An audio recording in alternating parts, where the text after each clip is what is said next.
கடவுளின் பொழுதுபோக்கு.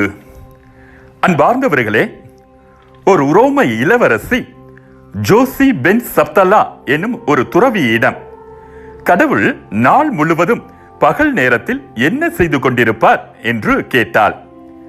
திருமண தம்பதியரை தேர்ந்தெடுப்பார், எந்த ஆணுக்கு எந்த பெண் பொருத்தம் என முடிவு செய்வார் என்றார் துறவி.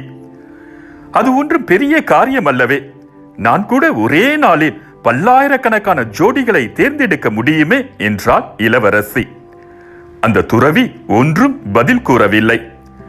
அடுத்த நாளே அரண்மனையில் வேலை செய்த நூற்றுக்கணக்கான அடிமைகளை அழைத்து அவர்களில் யாருக்கு யார் பொருத்தம் என்பதையும் தீர்மானித்து அவர்களுக்கு உடனடியாக திருமணத்தையும் நடத்தி முடித்தாள் இளவரசி.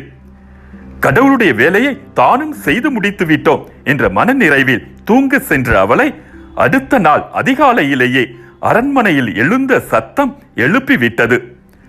முதல் நாள் திருமணம் செய்து கொண்ட அத்தனை பேரும் அலங்கோலமான நிலையில் நின்று கொண்டிருந்தனர். பலருக்கு தலையில் காயம், சிலருக்கு முகத்தில், சிலருக்கு உடல் முழுவதும். அவர்களுக்குள் நடந்த சண்டைகளை எல்லாம் கேட்ட அவள் அந்த துறவியை உடனடியாக அழைத்து, கடவுள் மட்டுமே தம்பதியரை தேர்ந்தெடுக்க முடியும், என்னால் முடியாது, நான் தோற்றுவிட்டேன் என்றாள். அன்பார்ந்தவர்களே, கடவுள் தம் உருவில் மானிடரை படைத்தார். கடவுளின் உருவிலேயே அவர்களை படைத்தார். ஆணும் பெண்ணுமாக அவர்களை படைத்தார். கடவுள் அவர்களுக்கு ஆசீர் வழங்கி பழுகி பெருகி மண்ணுலகை நிரப்புங்கள் என்றார். தொடக்க நூல் 1ஆம் அதிகாரம் 27, 28 இறைவசனங்கள். இரு மனங்கள் இணையும் திருமணம் சவால் மிக்கது.